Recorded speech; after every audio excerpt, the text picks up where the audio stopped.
Gott kvöld allir saman og hjartanlega velkomin í Valhöll á þennan fyrsta fund í fundaröð verkalýðsráðs vinnumarkaðinn. Ég heiti Heiðrún Hauksdóttir og annar varaformaður verkalýðsráðs og verð fundarstjóri hérna í kvöld og við erum með góða gesti sem ætla að flytja framsögu og svo gerum við ráð fyrir spurningum úr sal á eftir og vonandi bara að fá góðar og skemmtilegar umræður. Gestir fundarins eru Guðbjörn Guðbjörnsson, formaður Tollvarðafélags Íslands, Gunnar Páll Pálsson, formaður félags lykilmanna og Unnur Berglind Friðriksdóttir, formaður Ljósmæðrafélags Íslands. Og fyrstan bið ég Guðbjörn Guðbjörnsson, formann Tollvarðafélags Íslands, að taka til máls. Gjörðu svo vel.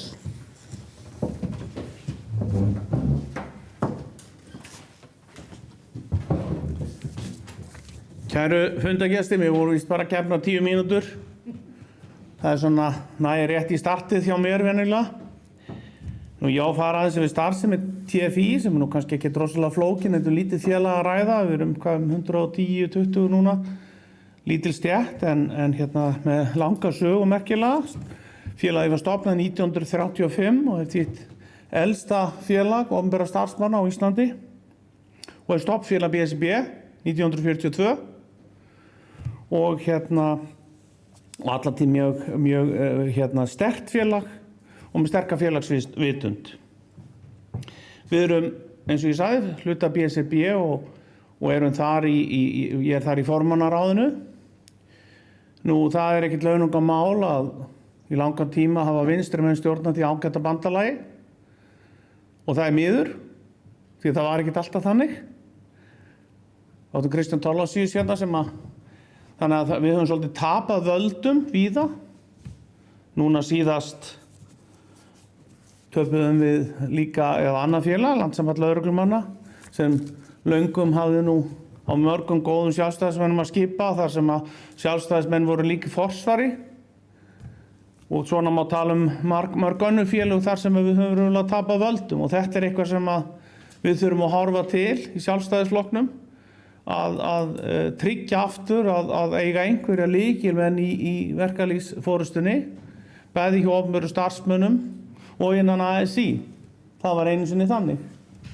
Og þetta hefur gríðarlega mikið að segja, bæði fyrir launþega, því að sjálfstæðisflokkurinn stjórnar ju yfirleitt í þessu landi sem betur fer, en það falla nokkrum öðrum treystandi til þess. Og þetta náttúrulega tryggir þá ákveðið samtal milli launamanna annars vegar og ríkisins og hins vegar og líka atvinnurekenda sem í stórum meirihluta eru jú sjálfstæðismenn eins og við öll vitum. Nú, já, þetta hefur legið svolítið á mig svolítið lengi og ég nú kannski bara í ponta því ég átti ágætis samtal fyrir 1,5 mánuði framkvæmdastjóra Sjálfstæðisflokksins. Þar sem ég fór einmitt yfir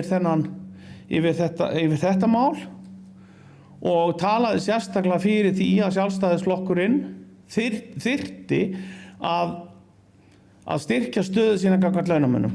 Ég finnst það hafi verið, og ég segi það opið eins og alltaf, ég 60 maður, ég hef enga tapa lengur, hefur talað ekki beint niður til launamanna en hefur ekki talað til launamanna og launafólks. Sérstaklega hefur þessa orðið vart í samskiptum við opinbera starfsmenn. En við skulum vera þess minnu að opinbera starfsmenn, stórhluti opinbera starfsmanna kaus Sjálfstæðisflokkinn fyrir nokkrum áratugum síðan. En nú fylgi okkar meðal opinbera starfsmanna mjög lítið. Og þetta alvarlegt mál því að opinbera starfsmenn eru jú ansi margir og kannski of margir að því að sumir halda. En við mögum ekki gleyma þetta stéttir eins og kennarar, hjúkrunarfræðingar, læknar, lögreglumenn, tollverðir og svona mætti lengi tala, ljósmæður. Þannig að þetta stéttir sem gegna lykilhlutverki í okkar þjóðfélagi og það sáum við mjög vel í COVID. Og við sáum líka í COVID hversu mikilvægt það að hafa skipulagðan infrastruktúr í þjóðfélaginu og það það sem aðskilur okkur frá frumstæðum þjóðum og það sem illa gengur að ríkisvaldið sterkt, þá auðvitað ekki verið of sterkt, að vera með gott skipulag, góða innviði og þess vegna þrífumst við svona vel. Auðvitað þurfum við að hafa síðan sterkt einkaframtak, sterk fyrirtæki í landinu sem tryggja velferðina, því velferðin verður aldrei tryggð án þess að fyrirtækin í landinu séu sterk og útflutningur, sérstaklega útflutningsgreinarnar þurfa að blómstra. Og þetta hafa vinstrimenn aldrei skilið og þeir munu aldrei skilja það. Það þannig. Íslenski vinstrimenn, það er til í dæminu að evrópskir vinstrimenn eða sósíaldemókratar skilji mikilvægi atvinnulífsins, en það hafa íslenski vinstrimenn hins vegar aldrei, þeim hefur aldrei tekist að skilja þetta, og þegar þeir taka við völdum, þá ganga þeir yfirleitt af atvinnulífinu hálfdauðu. Og þetta er bara staðreynd sem við höfum horft á aftur og aftur. Nú já, að ræða líka kröfugerðina, ég held ég sé að vera búið með tímann. Ég ætla nú ekkert að vera að sýna á spilin hjá mér varðandi kröfugerðina hér í kvöld, en það væri það fáránlegt. En það er alveg ljóst að Tollvarafélag Íslands og mörg önnur félög en BSRB, BHM og annars staðar í omverkinu munu þetta krefjast þess að fá bætur fyrir þá verðbólgu sem hefur verið í gangi. Auðvitað munu lífskjörin einhver leyti skerðast vegna verri viðskiptakjara, en viðskiptakjörin hér á Íslandi hafa alls ekki versnað jafn mikið og kannski í mörgum öðrum löndum. Þannig að í sjálfu sér er ráðrúm að mínu viti til þess að bæta launþegum upp að stóru leyti ef ekki öllu leyti upp það tap sem hefur orðið vegna verðbólgunnar. Og það líka mun halda þá uppi í hagkerfinu, þó ég trúi nú ekki þá vinstri mennsku sem hefur verið í gangi undanfarin ára sér að taka lífskjör að láni í mjög langan tíma. En mér finnst einmitt að Bjarni Benediktsson hafi staðið sig mjög vel, tekið frekar lítið að lánum, sérstaklega þegar miðað við nágrannalöndin í Evrópu og Bandaríkin, og ég tel að við munum njóta þess í framtíðinu, þess sem að ríkissjóður stóð vel, það var búið að borga mikið tilbaka skuldum og gjaldeyrisvarasjóðurinn stór og mikill. Efnahagsástandið er að mínu mati gott, ef ekki frábært, með við önnur ríki, og það eigum við styrkri fjármálastjórn að þakka. En það eigum við líka að þakka fyrirtækjunum í landinu, og við eigum það líka að þakka fyrirbrigði þar sem ég vinn, ég reyndar í tollunum en það heitir skatturinn í dag, sem sá það að fleyta þjóðfélaginu í gegnum þau ósköp sem gengu yfir, meðal annars með víðtækum aðgerðum sem ríkið var með. Og þannig héldum við gangandi atvinnulífinu, við gengum og heilu starfsgreinunum núna síðastliðin 2 ár, reynda með lántökum, en ég tel að það hafi verið þess virði og ég tel einmitt að við höfum ekki gengið of langt í þeim efnum. Og þess munum við njóta næstu árin og áratugina að hafa ekki skuldsett okkur jafn mikið og önnur Evrópuríki. Já, eins og ég sagði, ég mun ekki sýna á spilin varðandi kröfugerðina, en það er alveg ljóst að öll stéttarfélög í landinu munu auðvitað reyna að viðhalda kaupmætti og ná tilbaka þeim kaupmætti sem var kominn. Hann var ekki of mikill eins og atvinnulífið vill meina, ég er ekki sammála því. Við erum forríkt land sem betur fer, og það er að því við erum dugleg og heiðarleg og framsýn. Við erum í góðri aðstöðu núna að því að það voru teknar réttar ákvarðanir fyrir áratugum síðan af okkar mönnum, notabenni, þegar hitaveitunum var komið á, með stórum virkjunum land allt, við erum sjálfum okkur nóg með sjálfbæra orku, og þetta er eitthvað sem að hægri menn, Sjálfstæðisflokkurinn stóð fyrst og fremst fyrir, við skulum aldrei gleyma því, og það er honum að þakka að lífskjörin í landinu er eins góð eins og þau eru í dag. En þetta verða erfiða kjaraviðræður, það er alveg ljóst. Það er alveg ljóst að fólk er ekki alveg á sömu skoðun. Ég er að verja kjör minna manna og kvenna, og Bjarni er hinum megin við borðið, það semja við mig, og það verður örugglega eitthvað tekist á, en við þurfum auðvitað að lenda samkomulag í endanum eins og alltaf, og bæði ríkið og aðrir atvinnurekendur verða auðvitað að horfa til þess, horfa til sanngirni, það þurfum við í stéttarfélögunum líka að gera, við þurfum líka að vera sanngjörn, en það er alveg ljóst að það verður ekki gefið fullkomlega eftir eins og óskað er, og það skulum athuga að við skulum ekki vera að hlusta á umræður efnahagsmálin í nágrannalöndunum, því að við erum á allt öðrum bát hér. Hér blómstrar allt. Útgerðin blómstrar, ferðaþjónustan er komin fullt og blómstrar, og saman má segja aðrar iðngreinar, álverin. Þannig að því leytinu til er þessu ekkert saman að jafna. Það hefur verið mikill ófriður á meðal stéttarfélaga og landssambanda þeirra undanfarin ár. Það er mjög vont. Það er vont fyrir launþega. Það er vont líka fyrir atvinnulífið. Það er vont þegar fólk kemst til valda sem er ekki í raun hægt að treysta. Það þarf stöðugleika í landinu og þann stöðugleika tryggjum við meðal annars með því að tryggja það að stéttarfélögin í landinu sem eru bara eins og hver annar maður á markaði og semja kaup og kjör, að þar sé styrk og góð stjórn en um leið vilji til friðar og friðarviðræðna. Því viðræður laun og kaup og kjör verða einkenast að gagnkvæmri virðingu og hana virðist í miður skorta eins og því miður, eða eftir því sem mér virðist allavega að vera hjá aðilum vinnumarkaðarins. Og ég tala þarna líka til atvinnurekenda sem hafa á liðnum árum verið mjög aggressívir, vil ég meina, árásargjarnir, og þeir hafa talað til okkar í stéttarfélögunum af ákveðinni, ég kannski ekki vanvirðingu, en hafa ekki viljað horfa til okkar og ekki semja raun, og þar segi ég að þar á Sjálfstæðisflokkurinn líka að miðla málum. Og það finnst mér flokkurinn ekki alltaf hafa gert undanfarin ár. Það var talað máli atvinnurekenda aftur og aftur og þetta að kosta okkur 10.000 atkvæða. Þessi sterki flokkur sem einu sinni var með 30-40% fylgi núna bara með 20% fylgi. Eða 25% í mesta lagi. Og það að mestu leyti tilkomið að því við erum hættir að eiga í samtali við launamenn á Íslandi.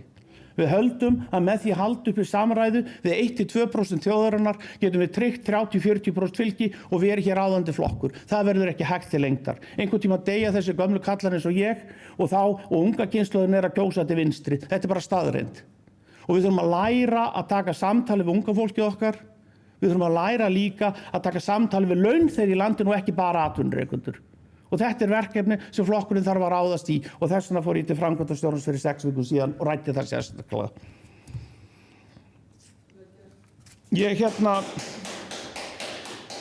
Þingmenn þurfa líka að passa sig hvað þeir segja í pontu og líka á fundum. Þeir þurfa líka að passa sig. Það eru kjósendurnir í þessu landi eru launþegar upp til hópa. Eða reynda sjálfstæðir atvinnurekendur, en þeir mun ekki duga til þess að halda völdum næstu árin. Takk fyrir.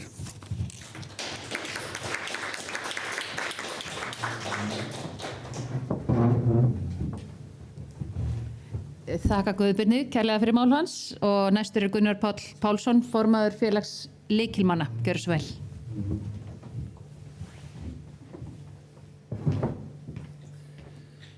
Já, góða kvöldið, kæri félagar. Félag lykilmanna var 10 ára síðasta vor og var stofnað í ljósi þess sem maður sá eftir að hafa starfað í verkalýðshreyfingunni í það bil eða tæplega 20 ár að það var viss svona gat á vinnumarkaðnum fyrir stjórnendur og allar þessar nýju stéttir sem að koma sem svona hefðbundnið vinnumódel passar ekki fyrir. Alla þessa einyrkja eða sumir kalla þetta giggara, það að verða greiðaleg breyting í samfélaginu sem kallar á öðruvísi nálgun og hefðbundnir kjarasamningar passa ekki við. Við köllum þetta félag lykilmanna því við vorum ekki að fara í stríð við hefðbundna stéttarfélag, heldur raun og höfða til þessa stóra hóps sem stendur utan almennra stéttarfélaga og hefur þar af leiðandi ekki sjúkrasjóð til þess að halla sér af þegar illa fer fyrir heilsu fólks. Íslensku vinnumarkaður allt öðruvísi heldur en alls staðar í kringum okkur. Við erum með miklu fastformara fyrirkomula varðandi stéttarfélög. Það eru hvergi stórt hlutfall af fólki í stéttarfélögum nema kannski í Norður Kóreu. Á Norðurlöndum sem líka með mikla stéttarfélagsþátttöku en þar stéttarfélagsþáttaka á almennum vinnumarkaði komin niður fyrir 30% meðan hún ennþá hér 70-80%. Ég sá líka í störfum mínum hjá VR og maður var í alþjóðlegu samstarfi að þar flóra stéttarfélaga miklu meira. Það eru kristileg stéttarfélag og síðan það yfirleitt stéttarfélag sem tengjast stjórnmálaflokkunum. Það kommunistisk, sósíaldemókratisk og svo framvegis og svo framvegis. Og síðan, síðustu áratugina hafa verið að spretta upp svokölluð lággjaldastéttarfélög sem að veita einfaldari þjónustu og eru ódýrari. Þannig að, og það sem líka er óvenlegt hérna á Íslandi er að verkalýðshreyfingin tók að sér að leysa stóran hluta af velferðarkerfi landsmanna, bæði með því að stofna lífeyrissjóðina en ekki síður með að stofna sjúkrasjóðina. Og flestöll stéttarfélög hafa samið að vinnuveitendur borga 1% af launum í sjúkrasjóð og það er rauninni síðan engin umgjörð utan það. Þannig að við vildum fara þarna inn með stéttarfélag sem væri fyrst og fremst að reka sjúkrasjóð fyrir þá sem hafa þá svona áður fyrr staðið utan stéttarfélag. Það sem er óvenjulegt á Íslandi er að menn er með langan veikindarétt í kjarasamningum. Þegar sá veikindaréttur er búinn, hann er gjarnan á almennum vinnumarkaði 2-4 mánuðir, þá falla menn á launaskrá. Þá eiga menn rétt á það bil 40.000 krónur á mánuði frá Tryggingastofnun. Þar til menn hafa fengið örorkumat. Það tekur það bil 12 mánuði að fá örorkumat. Þannig það er hérna bil upp á þá 6-9 mánuði sem menn hafa ekki tekjutryggingu. Og það er þetta sem sjúkrasjóð stéttarfélag er að sinna og leysa. Alls staðar í nágrannalöndunum þá er þetta á vegum einhvers svona opinbers aðila, ríkis eða sveitarfélaga. Já, þannig að þetta félag sem við stofnuðum er að reka sjúkrasjóð fyrir stjórnendur og sérfræðinga og einyrkja og það eru 1700 manns komnir í félagið og við teljum okkur og við fórum líka þá leið að setja alla þessa fjármuni að veita alvöru tryggingar. Við erum ekki með neina styrki eða neitt slíkt, heldur erum með 15 milljón króna líftryggingu, borgum 80% af launum í alltaf 9 mánuði, veikindi og veikindi barna, sjúkdómatryggingu upp á 12 milljónir, sjúkraörorkutryggingu upp á annað eins. Síðan höfum við gert kjarasamninga við bæði samtök atvinnurekenda, samtök atvinnulífsins og félag atvinnurekenda, en við höfum gert sambærilega samning og mörg BHM-félög eru með sem eru rauninni ótímabundnir samningar. Það er hægt að segja þeim upp með árs fyrirvara, þannig við erum ekki með opna kjarasamninga núna í ár, heldur er bara kveðið markaðslaun og félagsmenn semjum launin sín sjálf. En okkar félag fyrst og fremst að reka sjúkrasjóð og með mjög lágt félagsgjald sem 0,05% af launum.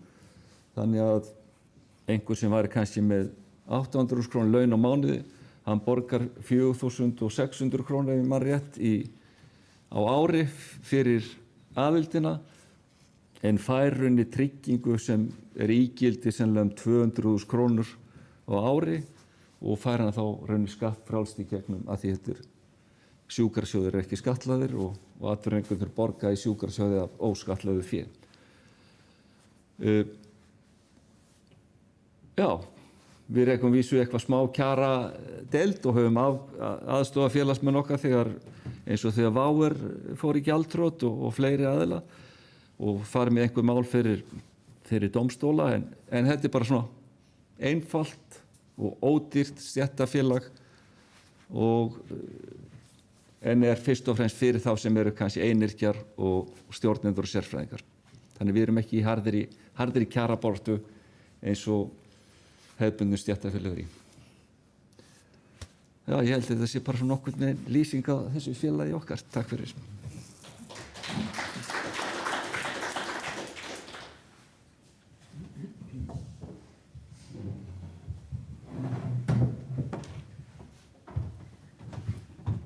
Við þökkum Gunnari Páli fyrir. Heyrist alltaf jafn vel í hljóðnemanum? Kannski Unni Berglind aðtugað við erum að senda fundin út í streymi þannig að kannski þarf að halla sér aðeins að hljóðnemanum til þess að mögulegir áhörundur heima heyri í okkur. En þá tekur til máls formaður Ljósmæðrafélagsins. Gjörðu svo vel, Unni Berglind.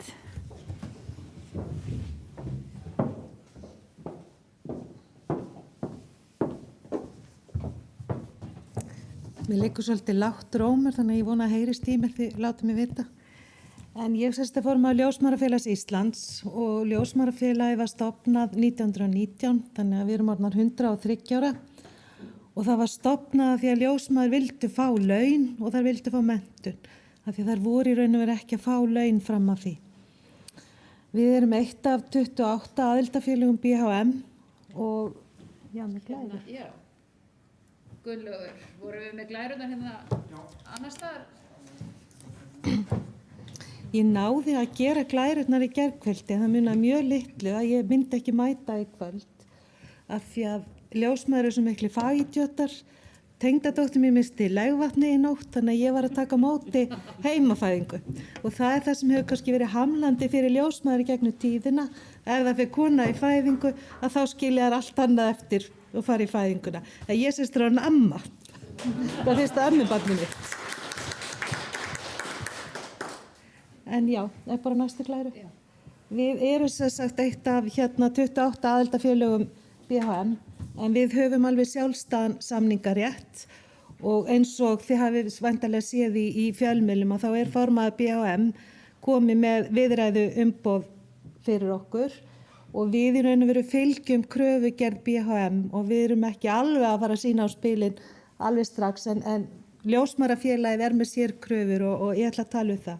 En það sem er kannski aðal krafan hjá BHM að við viljum hefja viðræðu strax. Það er ekki lögmál að þurfa að bíða þangað til að samningar renni út og að fara allt í hnút þá og þá verða semja undan pressu.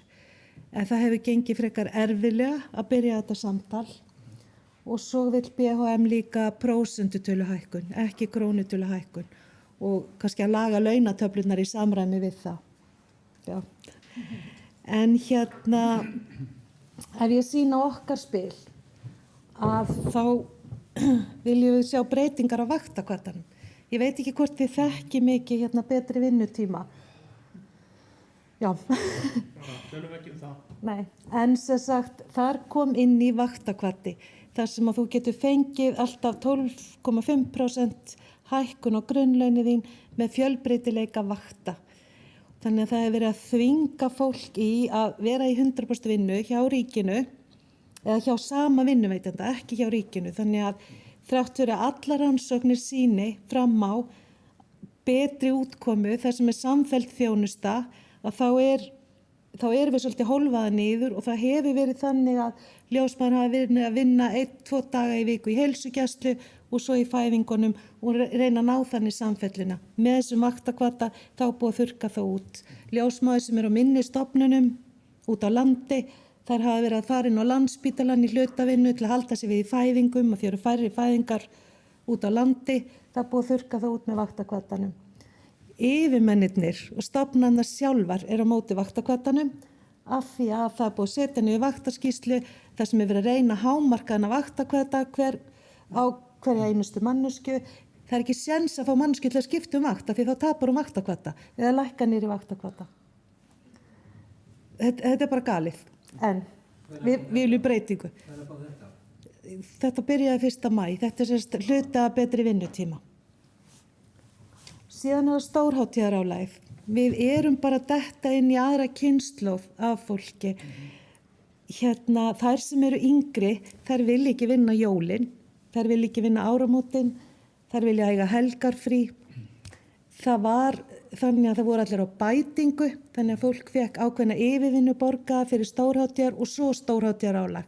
Með betri vinnutíma, þú ert í sama pakk og ég heyri það, að þá var þá fjall bætingin út en stórhátíðarálagið var hækkað úr 90 upp í 120%.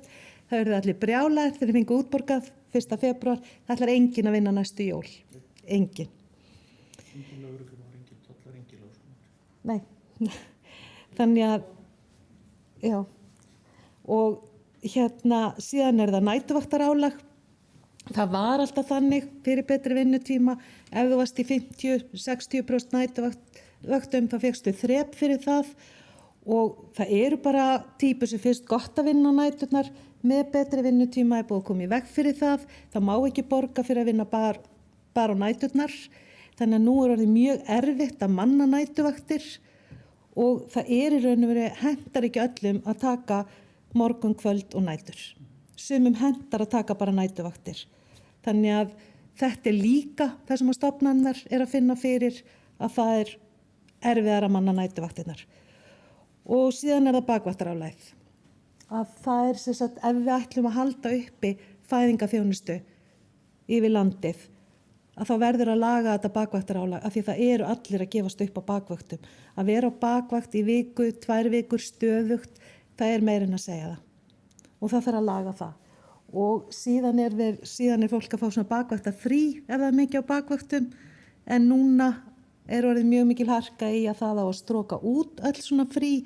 Þetta fyrnist á ári og fólk ekki að komast í frí. Það ekki hægt að taka þessi frí. Þannig að það þarf eitthvað að laga þetta bakvaktarálag. Þannig að þetta okkar spil og við erum búin að fara niður á kjaramanni á svið ríkisins til þess að byrja að eiga þetta samtal og við fáum bara þvert nei þar. Þannig að ég vona að eitthvað sé að hlusta núna sem getur haft áhrif því að við viljum byrja þetta samtal. Við erum tilbúin að ræða með öðru stéttarfélög af því eins og þið heyrið þá erum við ekki ein í að þetta ekki að ganga upp, þessar þvinganir. En að því ég var að tala það að ég var að koma úr heimafæðingu að þá einkarekstur hjá ljósmæðrum orðið mjög mikill. Heimafæðingar komnar upp í yfir 5% fæðingar utan stofnana og það eitthvað sem að þegar Svandís Svavarsdóttir var heilbrigðisráðherra þá voru mjög duglega að gera samninga við ljósmæður einkarekstur. Læknar fengu ekki alveg sömu góðu viðtökurnar á ljósmæður en það ekkert lögmál að hraust heilbrigð kona, hún þarf ekki að fæða inn á hátækni sjúkrahúsi. Þær geta fætt fyrir utan sjúkrahús og það eitthvað sem við eigum að efla. Ef ég segja aðeins meira stéttin okkar, þá erum við mjög gömul stétt. Ljósmæður, við erum með 273 kjarafélaga og þar að veru það 91 ljósmæður sem á aldrinum 60 til 67 ára. Og ég var að skoða að því við erum líka með eldri ljósmæður, það eru 273 kjarafélagar, 91 á aldrinu 60 til 67 ára og það eru 124 ljósmæður sem eru 68 ára og eldri. Það eru rosalega stórir árgangar búin að vera að fara á eftirlaun og við höfum ekki náð að mennta ljósmæður eins og þarf. Hvað eru eldri en hvað? Það eru 215 ljósmæður sem eru 60 ára og eldri en 124 sem eru 68 ára og eldri.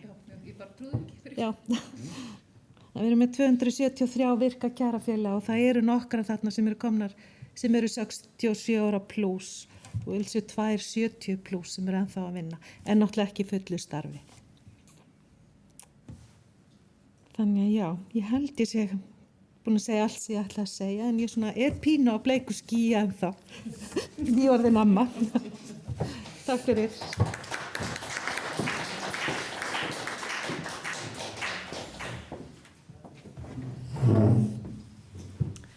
Ég þakka nýbakaðari ömmu, Unni Berglindi Friðriksdóttur, kærlega fyrir þetta. Það náttúrulega dásamlegt að fá að taka móti eigin barnabarni og ekki vera að það gerist heima. Og það gaman að heyra einmitt, og eins og ég vissi að Svandís Svavarsdóttir, hún var fylgjandi einkarekstri hjá ljósmæðrum en sá kannski ekki alveg sama ljós hjá læknum almennt séð. En núna væri bara gaman að heyra spurningar eða ef þið hafið eitthvað til málan að leggja.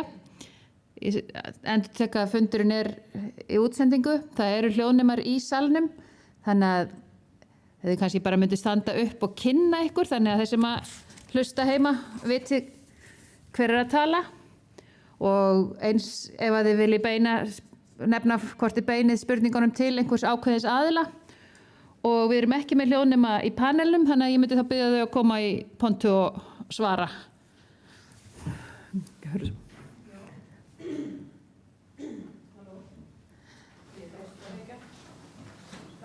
Það á að vera hljóðnemi bara í loftinu sem að virkar, þannig að það á að heyrast í þér. Já, við leikum haft rómið.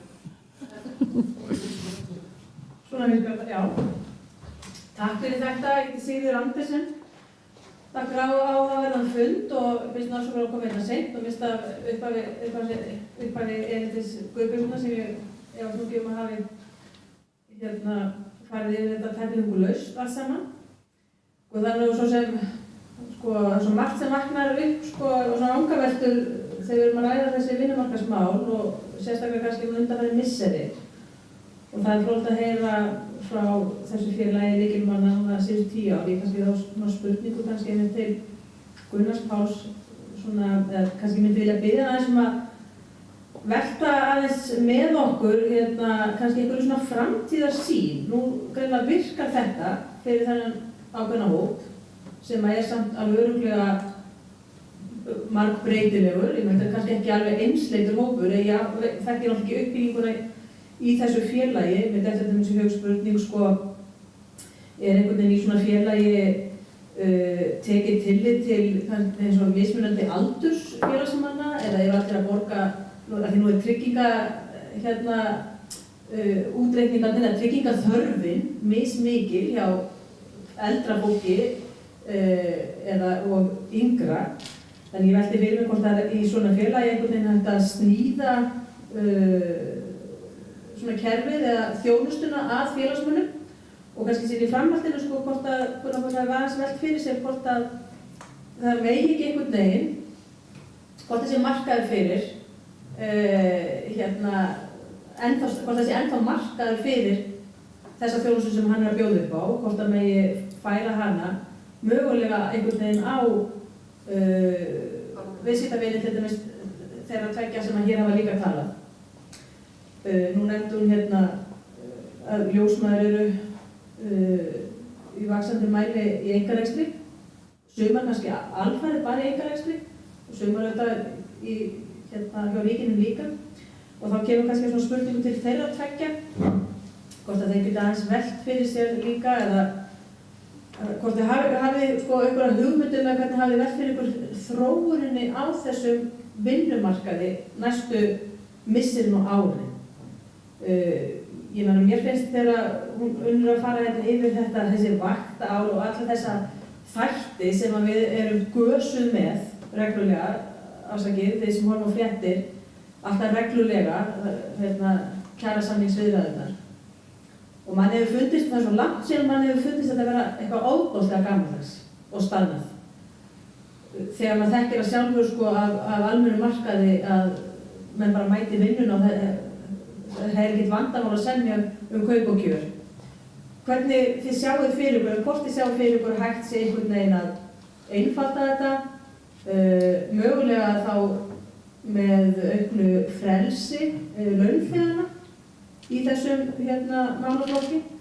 Það er að segja við þekkjum forgangsréttar ákvæðin og svona í þessum á vinnumarkaði, hvort að þau geti ekki verið hamlandi fyrir launþega og stöðu launþega á vinnumarkaði og já, svona bara almennt hvort að menn sjá ekki fyrir sér að þurfi að það sé kannski komið tími núna og tækifæri kannski þess að stokka þessu þennan miðlæga vinnumarkað og þá held ég að kannski sé ekki bara launþegarnir sjálf, það er auðvitað líka atvinnurekendur sem þurfa aðeins að kannski opna augun eða ég meina að vera tilbúin til þess líka. Man hefur líka fundið svolítið að samtök atvinnurekenda séu svolítið áfram að hafa vinnumarkaðinn miðlægan. Þannig að það er gaman að heyra ykkar sjónarmið aðeins svona framtíðar músík í þessu. Má ég byrja? Takk Sigríður. Áður í hleypi þeirra þá kannski spurning hvort það brennir fleiri spurningar á fundamönnum, gjörðu svo vel. Ég ætla ekki að kynna ykkur, ég ætla að leyfa ykkur að kynna ykkur sjálf og já, söfnum saman spurningum en þetta er ekkert síðasta tækifæri, gjörðu svo vel. Þetta er nú bara staðhæfingin það að Haraldur heiti ég, Sigurðsson. Ljósmæður eru ekki vinnumarkaður, það er krafa. Takk fyrir, eru fleiri athugasemdir eða spurningar sem þið viljið skjóta inn núna áður við fleipum ræðunum að? Gunnar Páll, vilt þú ekki svara fyrst og svo? Ok. Svo byrjið ykkur báðum að taka til máls að þið viljið. Ég skal reyna það, þá eru hérna nokkra spurningar, ég man þær kannski ekki allar. Jú, fyrst vissulega það svo að svona með venjulega tryggingar að þá hækka iðgjöld eftir því sem við verðum eldri því að þá aukast líkurnar á eitthvað komið fyrir eins og með líftryggingu og sjúkdómatryggingu og annað slíkt. Iðgjöld í sjúkrasjóði 1%, þannig við förum þá leið að rauninni bætur lækka eftir því sem fólk verður eldra.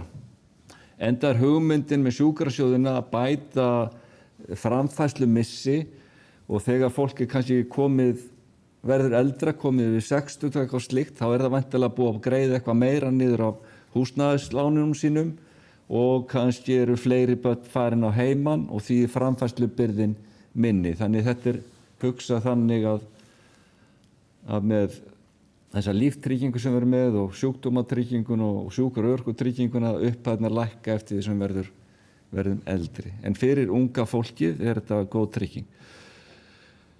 Og það eitt, af því þetta svona skrítið að löggjöfin aldrei sett neina þetta rammu sjúkrasjóðina. En þetta, og fólk virðist ekkert hugsa þetta. En samkvæmt Hagstofunni, þá eru 12% af þeim sem eru 60 ára öryrkjar. Og hverju ári deyja 260 manns sem eru yngri en 60. Þannig það segir okkur það, ef við reiknum þetta upp, að miða við gamla bekkin ykkar þegar voru í grunnskóla, segjum að það hafi verið það bil 25 manns í bekknum, þá eru 2 orðnir öryrkjar þegar þeir eru 60 og 1 dáinn. Þannig 1 af hverjum 8 í bekknum hefur orðið, eða hans fjölskylda hefur orðið fyrir gríðarlegu áfalli. En það enginn einhvern veginn að spá í þetta neinu ráði. Þannig að þess vegna teljum við að það mjög mikilvægt að vera aðila sjúkrasjóði. Hvort þetta sé módel sem gengur fyrir aðra, vissulega. Vinnumarkaðurinn breytast gríðarlega og ég hugsa að sé það eins og listageirinn að springa út, alls konar kvikmyndagerða fólk og já, við vorum með til dæmis dagmaður hjá okkur, eða stór hópur af þeim. Þannig að það að koma alls konar nýja stéttir sem hefðbundið stéttarfélög eru kannski ekki að ná yfir eða þá að hluta þeim eru inn á opinbera geiranum og þeir sem fara á almenna vinnumarkaðinn verða þá einyrkjar og passa þá ekki inn í stéttarfélagskerfi hjá þeim. Þannig ég hugsa þetta ég myndi skjóta þetta að vera minnst á þessi 50% af vinnumarkaðinum sem eru ekki undir einhverju forgangsréttar ákvæði í kjarasamningum. Getur henni valið sér hvaða stéttarfélag sem og ég veit allan á þessu stóru félagum aðeins ég gaf það út bara ekki láta reyna á forgangsréttar ákvæði. Við erum ekkert vissum þetta muni halda. Þannig að og það var félagsmaður hjá okkur sem fór að vinna síðan hjá ríkinu og vildi fá að halda áfram að vera félagsmaður hjá okkur.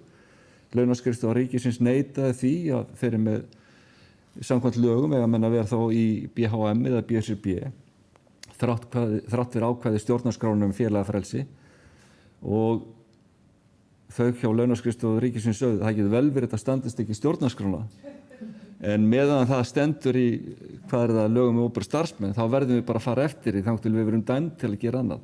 Þannig að það er ýmislegt í lögunum sem stangast á hvort annars horn. En á sama tíma skulum við horfast í augu við að stéttarfélögin hafa gert margt gott og þoka samfélaginu áfram og ég held að við hérna á Norðurlöndum erum að koma best út úr öllum velferðarmælikvörðum og ég held að það sé á stórum hluta þessi balans á milli launamanna og atvinnurekenda er kannski meira balans heldur en víða annars staðar. Takk fyrir.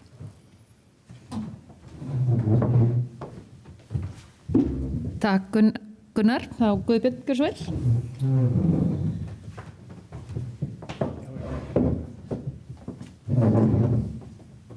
Já, sæl aftur. Ég var að skoða tölurnar hjá okkur varðandi aldurinn og það nú svona, það eru sem sagt mikill hluti, það yfir 40% 50 til 60 ára og 15% eru 60 til 70 ára. Þannig að það alveg gríðarlega öldrun í okkar stétt líka og ég var að koma á þingi Union of Finance Personnel in Europe sem með 470.000 meðlimi og við erum þar meðlimir. Það bæði tollur og skattur sem þar innan borðs og þar eru tölurnar skuggalega líka í Evrópu. Í Portúgal bara svona til þess að nefna sem dæmi þannig að 58% tollvarða eru 60 ára eldri og eru 58 ára og eldri og 60% eru 60 ára. Þetta eru hrikalega tölur þannig að þeir eru þar að skella á þeim alveg holskefla af og það mun vanta 10.000 starfsmanna. Það sama erum við að horfa upp á hér og ég held að stjórnvöld ættu að horfa til þessar gífurlegu öldrunar sem að eiga sér stað. Það ekki það að við eigum allavega fyrir ellilaununum að því að það við áttum skynsamt fólk hérna fyrir hálfri öld sem rúmlega það, 67 held ég það hafi verið, þegar lífeyrissjóðirnir voru svona stofnaðir, flestir. Og þannig að við eigum fyrir reikningnum en flest þessi Evrópuríki hafa bara stofnað til skuldbindinga við ellilífeyrisþega og eiga ekki fyrir því, þannig að það er ennþá alvarlegra þar.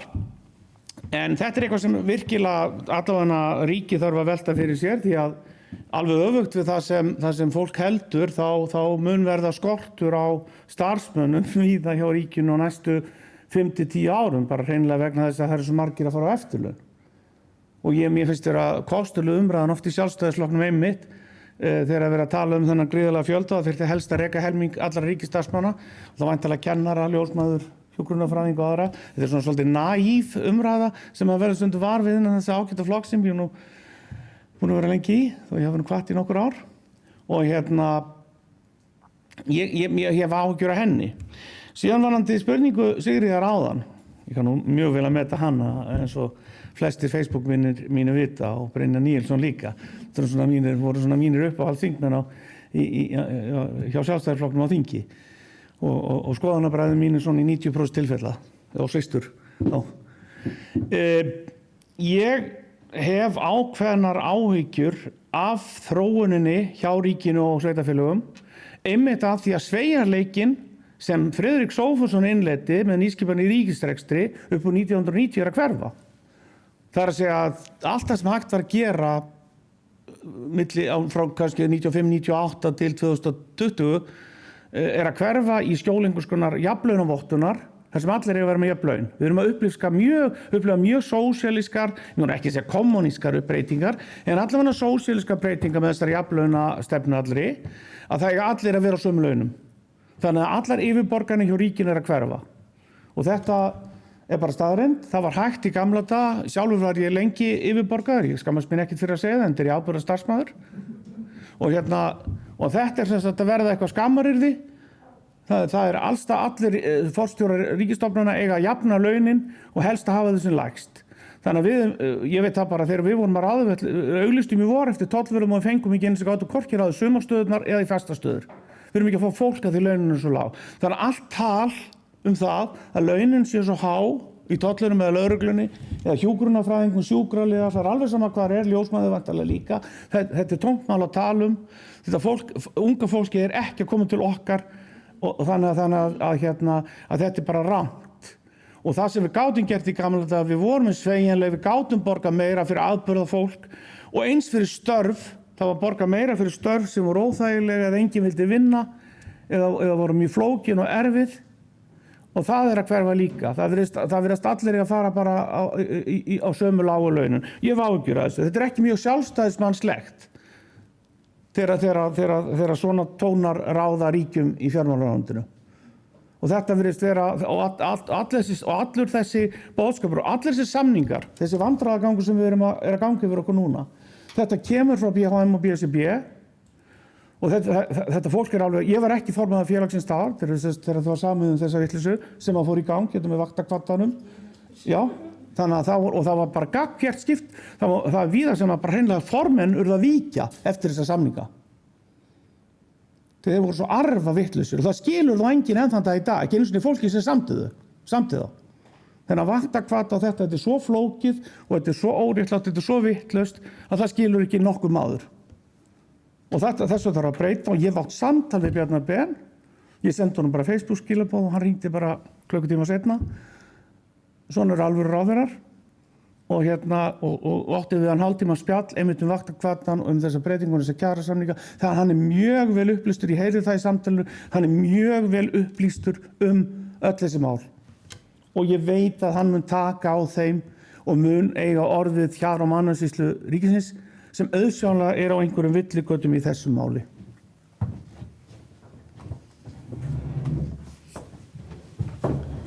Takk Guðbjörn, Unnur Berglind, gjörðu svo vel.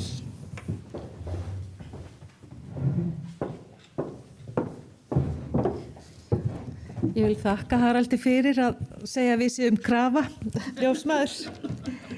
En framtíðarsýnin fyrir ljósmæður, ég vil sjá meiri einkarekstur, alveg klárlega. Það bara miklu betra fyrir ljósmæður, starfsumhverfi, starfsánægja þeirra miklu meiri og betri. Þetta líka miklu betra fyrir konur og konur eiga að geta valið þjónustustig og hvar þær sækja þjónustu og hjá hverjum. Af því það eru mjög mismunandi hópar og mismunandi svona, þemu í gangi og konur eiga að hafa þennan valkost, við eigum að hafa þetta frelsi. Það sem hamlandi þarna samt að það vantar ljósmæður og það svona takmarkandi þátturinn í að við getum verið meira í einkarekstri. Og nú nýbúið að stofna fæðingarheimili Reykjavíkur, Björkin, þær sem eru í heimaþjónustu, þær eru allar með yfirfulla dagskrá. Það bara of mikið að gera hjá þeim. En svo eru við með þessar stofnanir eins og Keflavík og Selfoss, það eru ljósmæðrareknar einingar inn á stofnunum, en þær ættu að geta verið bara í einkarekstri sjálfar.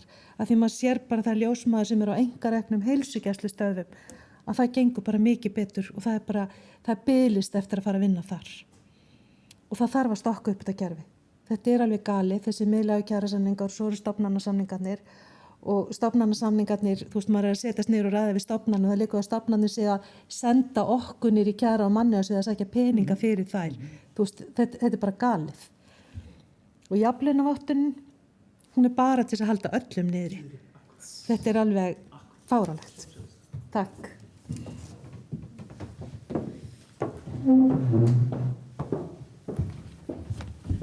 Ég þakka ykkur öllum fyrir góð svör og eru ekki fleiri góða spurningar eða athugasemdir úr sal?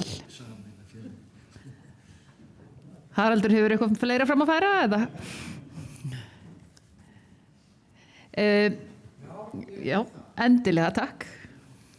Það ekki nema örfáir sem að þekkja á höndum sínum að svara kalli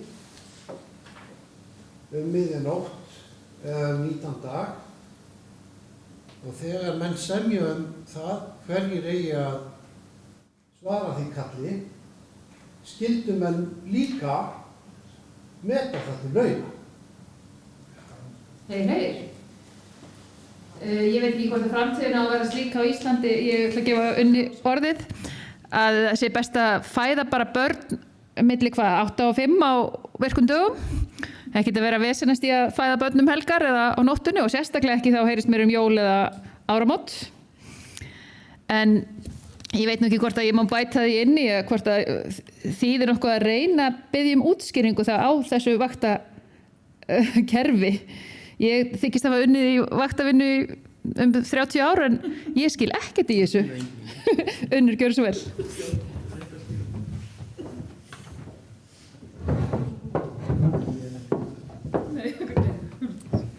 Ef þú ætlar að kalla út ljósmóður miðjanótt, að þá að breyta vakt, hún gæti tapað vaktakvattanum, þannig að það ekki víst að hún komi, eins og kerfið í dag. En nú hafði ég ekki tíma í dag, ég var upptekin með annað, til þess að fara yfir klukkustundirnar og rifja það upp. En þetta þú þarft að sýna fram á ákveðin fjölda vakta og ákveðin fjölda mætinga. Þetta ákveðin fjöldi klukkustunda í nætuvaktir, kvöldvaktir, helgarvaktir og svo dagvinnu. Og það var til dæmis ljósmóður sem vann ekki nógu mikið dagvinnu yfir jólin. Þannig hún rapaði niður í vaktakvata. Þetta Þó hún hafi unnið mikið kannski á nóttunni, þetta þarf að vera allt í öllum hólfum. Já, þú þarft að tikka í öll hólfin til þess að gangi upp og þú þarft að vera líka í 100% vinnu. Þannig að þetta að vera 2 daga í viku á heilsugæslu og 50-60% vinnu inn á stofnun eða fæðingardeild, þú getur það ekki af því þú getur tapað alveg til 12,5% launum við það. Og eins og þessar litlu stofnanir á landsbyggðinni sem eru með færri fæðingar, að þær myndu vilja skipta sér og vera 50-50 til þess að fá fleiri fæðingar, að þú getur það ekki samkvæmt þessu nýja kerfi. Vilt þú bæta við? Ég bara ekkert komið upp til mín. Við getum bara verið þetta bæði, við tölum alveg hérna í stereo. Sko, já, við kannumst líka við þetta einmitt og það var einn kollegi sem fór í jarðarför norður í land og hann tapaði einhverjum 4-6% í vaktakvata út af þessari einu jarðarför að mista út einhvern dag. Og ég verð bara að segja að þetta fullkomlega gali, en ég held að menn hafi viljað gera eitthvað gott með þessum vaktakvata. Þetta var fyrst og fremst þess að sækja konur tilbaka í stöður hjúkrunarfræðinga og sjúkraliða á Landspítalanum. Það var aðallega samið til þess. Ég sé það hins vegar ekki þannig að í framtíðinni við eigum að auka sveigjanleika og við höfum að auka það að konur geti eignast börn og það getur vel verið að konur á ákveðnum aldri vilja aðeins minnka vinnuna í 5 eða 10 ára meðan börnin að vaxa úr grasi og mér finnst það gott en ekki slæmt og þess vegna skil ég ekki svona kerfi. Þetta ómannvænt, þetta heimsklegt, þetta flókið og óskiljanlegt og þú útskýrir þetta bara mjög vel og mjög einfaldan hátt. En í sjálfum sér eru þessar forsendur og það hefðu þeir náttúrulega vitað ef það hefði verið kallað til fólk sem eitthvað þekkir til vaktavinnu, þá hefði þessi vitleysa aldrei orðið til. Vandamálið það að þeir hefði verið að semja eitthvað svona, þá situr þarna fólk sem veit ekkert hvað það er að gera. Það að hluta til. Því miður. Og ég kannast við þetta að fara niður í KMR eða bara hringi í vin og reyna að fá einhverja aur í gegn út af þetta. Þetta nú gamalt líka, þetta hefur nú verið svona lengi. Ég held hins vegar að ég sammála því að það má alveg skoða breytingar á öllum kerfum og þetta var tilraun til þess. Þannig að auðvitað er kerfin ekki vera stöðnuð og það þurfa auðvitað að þróa þau fram en það þarf að gera það að vanda sig í slíku verki. Því annars kemur ákveðin, og það höfum vorið varða, ákveðin breytingaþreyta, ákveðin neikvæðni og ákveðin neikvæðni gagnvart öllum breytingum í framtíðina. Þannig að þegar svona illa undirbúnar breytingar eru gerðar eins og þetta, sem enginn raunverulega enginn vissi hvernig þetta myndi enda, þá er fólk mjög lítið til í að fara í frekari breytingar í framtíðinu og það er mjög slæmt. En við höfum auka sveigjanleikann hjá hinu opinbera og almennt í þjóðfélaginu til þess að fólk geti hagað lífinu eins og það vill. Það er það sem ég vil. Já. Þetta handrit í þjónustunni í heilbrigðiskerfinu ef að fólk á bara að vinna eins og það vill. Það bara, ég er búin að vinna í 40 ára og læknir í 40 ára. Má ég byrja að kynna þig? Brynjólfur heiti ég også. Ég er læknir í 40 ára sko, ég vann á spítalanum, ég er læknir út á landi, ég er með eigin stofnun líka sko. Og hérna, ég var líka á bakvakt í 40 ára, 25 ára fyrir Það er ánægt. Já, það er ánægt. Ég lifði það af. Brynjólfur? Já, blessaður. Gaman að sjá þetta. Ég var bundin vakt í 25 ár og ég spyr sjálf á mig svolítið, ef að fólk nennir ekki að vinna og vill ekki vinna helgar, ef að fólk vill ekki vinna á kvöldi, af hverju er það að fara í hjúkrun? Af hverju er það að fara í ljósmóður? Af hverju er það að fara í læknisfræði? Það bara fungerar ekki þannig. Þú ert með kerfi sem þarf að ganga 24 tíma í sólarhring allt árið kring. Og þá getur ekki bara valið svona, ég vil þetta og ég tek þetta en ekki þetta, sko. Annarkvæmt er fólk í þessu, eða er ekkert í þessu alveg, bara lætur eigast. Og mér finnst þetta að hafa svolítið dottið út. Þegar ég byrjaði að vinna í þessu, á Landakvöldi og Landspítala, það var mesta fjörið á nóttinni. Það var allir ánægðir. Og helgar. Því það var heldur hana kaup, sko. Og hvað þó jólum eða áramót, þetta var bara tvöföld laun. Fyrir vaktakvata. Ég held bara vaktakvata sé bara hluta þessu, því ég hef tekið þetta sem minnistjætt. Að það eru færri sem vilja fara út á land og alls ekki vera einir. Það er bara, þó ég hafi verið það í 14 ára í allt, sko, að þá vill þetta enginn. En þetta er kannski mest gefandi og mest spennandi og mest gaman sem getur verið, því ef þú vinnur vinnuna þína vel, þá ertu í friði á nóttinni.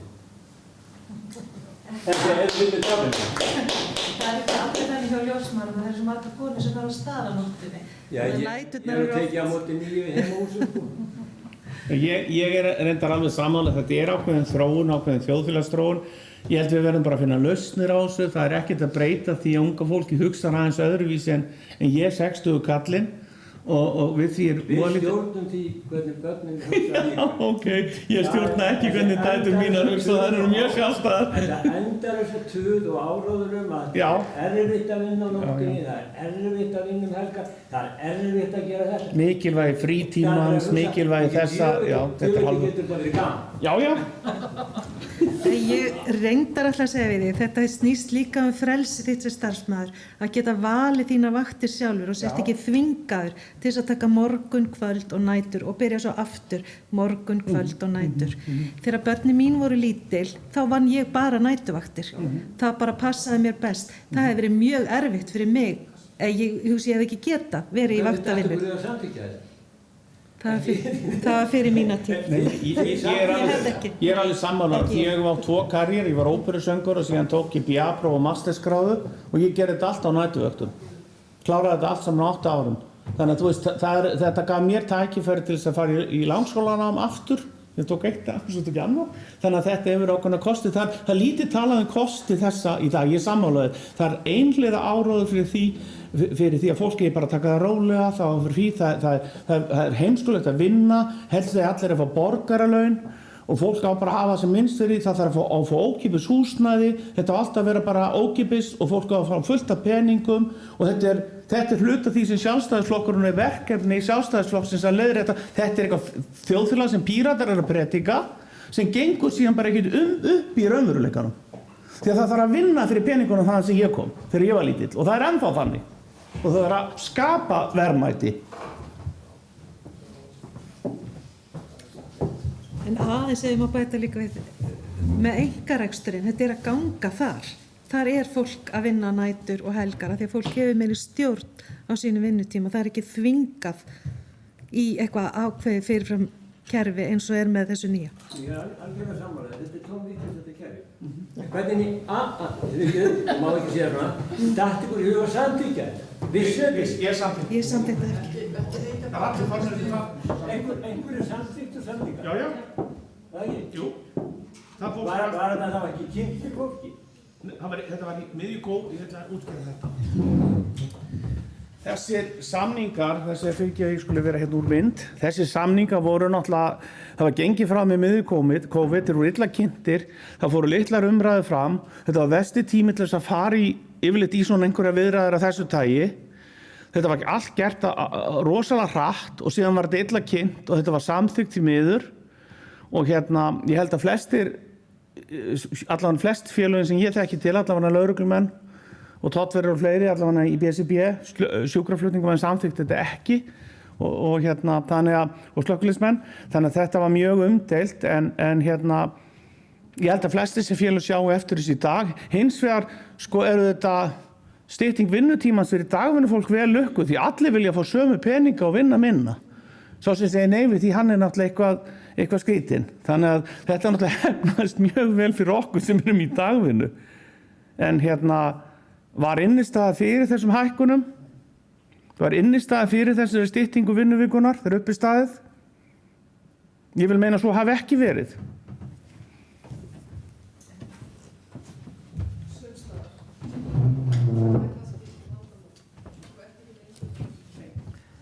Þakka ykkur fyrir. Haraldur, gjörðu svo vel. Hvað eru margir hérna sem hafa svarað kalli um miðjanótt? Svarað kalli um miðjanótt, já. Hvað eru margir hérna sem hafa verið á næturvakt? Og, já. Sem hjúka, sem... Það eru nokkur hendur og loftisblöðum, það er helmingur salarins og ég lýsi því fyrir Það er dálítið munur á því að svara kalli, þannig að maður þurfi að hendast í bor og brók og hendast út á staði. Er það ekki? Er það ekki svo? Ég spyr. Ef við erum á bakvakt, þá erum við á bakvakt og við erum bara snögga staðum, leið og síminn hringir. Og við vitum það. Svarið er komið. En að sjálfsögðu það. Það munur á að fara að sofa og geta farið seint að sofa án þess að fá samviskubit eða að vita þegar maður fer að sofa þá eins gott að maður fari snemma að sofa og maður sé vel sofin, jafnvel þó maður sé vakinu miðjanótt klukkan 4 eða 5 eða hvað nú og þarf að vera tiltækur og hæfur til vinnu. Það ekki það sama. Þú ert ekki í fríi þegar þú ert á bakvakt. Allavega í flestum störfum á það við að þú ert til dæmis ekki að drekka áfengi eða annað slíkt, þú þarft að vera í lagi og þetta, maður heyrir það líka sko í veitingarekstri á Íslandi núna að það eru einhverjir að tala að vaktálega sé svo dýrt, það sé svo leiðilegt að þurfa að borga veitingafólki vaktálega á kvöldin og þegar ég var með lítið börn þá fannst mér svolítið leiðilegt að leikskólarnir opnuðu ekki þegar ég þurfti að fara í vinnuna og enn síður voru þeir opnir þegar ég þurfti að vinna á kvöldin eða helgar og svo maður tala nú ekki jól og áramót þegar maður þurfti að vinna en það skipti máli að maður hafði val eins og þegar börnum áður ég eignaðist börn þá gaf ég mig fram og vann mikið jól sem þýddi að þegar ég eignaðist börn þá átti ég inni að vera heima hjá mér á aðfangadagskvöld. Eftir ég skildi þá var bara fínt að vinna mikið önnur hver jól og eiga þá frí áramótin og svo öfugt. Þetta val skiptir svo miklu máli og annað eftir því en ég borgaði það sama fyrir leikskóla og allir hinir þó að hann var ekki að mæta mínum þörfum. Við sem fáum vaktaálag við borgum hærri skatta af álaginu en erum við að fá sama tilbaka fáum ekki sjómanna afslátt við sem erum í vaktavinnu í landi en Unnur Berglind hefur já, það ekkert að því að vinna á ýmsum tíma en það skiptir máli hvernig það raðast já, gjörðu svo vel Guðbjörn Má geta einangra þetta en Við höfum samþykkt á stjórnarfundi, samþykktum það gær í stjórnarfundi að við ætlum ekki að taka þátt í því enn einu sinni og þú myndist á prósentuhækkun. Við ætlum ekki að taka þátt í því rétt enn einu sinni að því að þetta búið að vera stanslaust frá því hruninu að hækku séu einungis lægstu laun. Ég og einhverja láglauna kvennastéttir. Ég ofsalega leiður á þessar umræðu að það virðist enginn vera að vinna hér nema kvennastéttir á lágum launum og yfirleitt fólk á lágum launum. Það eins og ef það á að gera eitthvað fyrir millistéttin í landinu eða það efri millistéttina þá eins og það sé bara ekki hægt og þetta farið að enduróma innan sjálfstæðisflokksins líka. Þetta samlífi við VG í ríkisstjórn hefur haft svo slæm áhrif á okkar flokk að ég hef pínulegar áhyggjur af því. Ég vil hreinlega að okkar þingmenn og aðrir segi það sjálfsagt að venjulegt fólk í landinu fái launahækkanir eins og aðrir. Ég vona þau séu sammála mér. Og ég bara ekki þessi jafnaðarmaður. Ég bara ekki þessi sósíaldemókrati eða sósíalisti. Ég bara þess vegna hef ég allan tíð verið í þessum flokk. Ég vil bara duglegt fólk sem vinnur mikið fái einhver verðlaun fyrir það. Og ég vil og þessi skattajöfnun sem verið að tala sem sjálfstæðisflokkurinn hefur nú sem betur fyrir unnið vel á móti. Þetta virðist vera orðið eitthvað lögmál. Þegar fólk hefur sæmileg laun, þá þarf að rífa því síðustu aurinn. Reyndar hef ég þá tilfinningunni núna að við eigum ekki einu sinni launin okkar. Ég búin að setja þetta oft, fengi ágætis viðbrögð við því til og með Facebook. Við eigum ekki launin okkar, heldur á ríkissjóður að taka þau og svo hann að láta okkur hafa pínlítið tilbaka þeim aftur. Þetta svona upplifunin sem ég hef í dag, ég vinn hjá skattinum. Getur við ekki slegið 2 flugur í einu höggi og lækkað afnumið eitthvað skatta og tolla og minnka vinnuna fyrir tollheimtumenn og skilið vera fé eftir? Það engin tollar eftir. Nóg skömmtum. Já. Það ekki tollar eftir, hvað það? Það ekki tollar eftir. Þetta jú? Ég þakka fyrir líflegar umræður. Það kannski komin tíma á að fara að taka síðustu spurningar ef einhverjir í sal. Má bjóða ykkur að Gunnar Páll hefur nú lítið komist að undanförnu. Hann býr ekki við það slæma er ekki starfsmaður í BSRB eða BHM. En mér finnst mjög áhugavert það sem þú varst að tala einyrkja og giggara. Og er ekki rétt skilja að það svona farið fyrir eitthvað fjölgandi? Er þetta ekki líka með skapandi greinum og öðru slíku sem að ætti kannski vera svolítið vaxtabroddur í íslensku samfélagi? Mér langar að misnota tækifæri hérna til að velta því upp að því ég hef svolítið látið mig varða mál innflytjenda og flóttafólk sem hefur streymt til Íslands í stórum stíl vegna slæmra ástæðna á þessu ári. Við erum að bjóða þeim að þau geti fengið atvinnuleyfi á Íslandi en eingöngu sem launþegar, ekki sem sjálfstæðir einyrkjar. Og það er bara fjöldi fólks sem á heima í slíku, hvort sem það eru hárgreiðslumenn, engaþjálfarar, naglasérfræðingar, ljósmyndarar, blaðamenn, kvikmyndatökufólk. Það er til dæmis mikið af vel menntuðum, vel þjálfuðu, hæfileikaríku fólki komið til Íslands og það er mjög alvarlegt ef við ætlum að beina þeim öllum í ósérhæfð láglaunastörf, þar sem að þau að sjálfsögðu blómstra ekki og kannski er það eitt af því fáa sem þau halda eftir þeir eru búin að missa allt vegna stríðsins, að hafa sína hæfni eins og bara læknir með 30-40 ára starfsaldur eða 30 ára, búin að reka sitt eigið fyrirtæki heilsugæslu, hún starfa núna í Bítibúri Landspítalans. Af því að við metum ekki hennar kunnáttu til neins annars. Eða fólk sem eru verkfræðingar og kvikmyndatökufólk að vinna við að smyrja samlokur. Ég veit ekki hvort að Gunnar hefur eitthvað til málanna að leggja í þessu sambandi, en viltu kannski fara yfir bara svona þessar stéttir aðeins betur sem að eiga heima hjá ykkur og kannski ef þú hefur upplýsingur aldursdreifinguna, hvort að hún sé aðeins öðruvísi en hjá félagunum.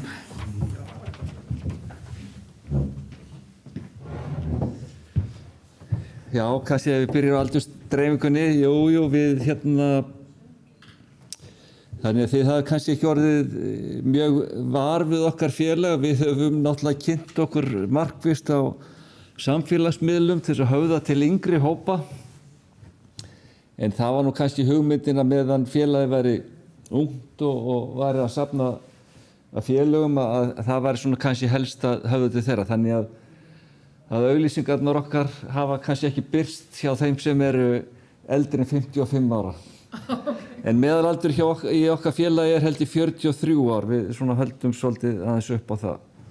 Þannig þetta er yngra fólkið. En já, það er alveg ljóst og allir þessi vinnumarkar sérfræðingar segja það að stærsti vöxturinn í framtíðin verður þessi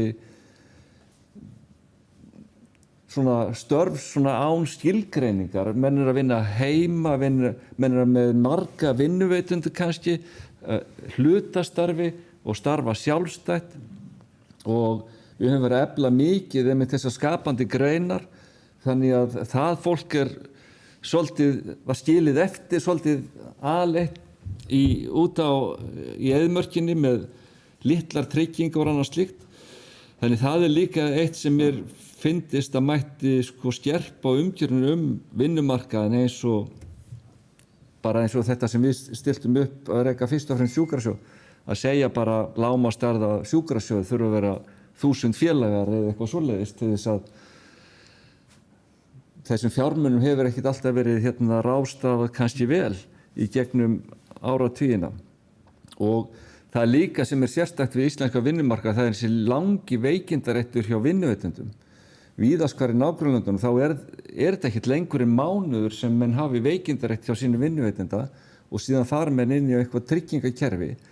Hérna í þessum litlu fyrirtækjum sem 2-3 manna fyrirtæki að missa einn starfsmann í 6 mánaða veikindi eða eitthvað slíkt, það getur bara riðið þessu á fullu. Og ég man alveg eftir einu dæmi, það var vísu þegar ég var í Vaffer, það var ung stúlka sem var ófrísk og hún var að vinna í bara 3 manna fjölskyldufyrirtæki og læknirinn sagði hana, ég legg til að þú hættir að vinna núna. Og hún þorði ekki að bera það upp við vinnuveitanda sinn því að hún vissi að það var hart í búi hjá þessu fyrirtæki. Þannig að það mætti alveg sveigja vinnumarkaðan fyrir þessa nýju framtíð sem að koma.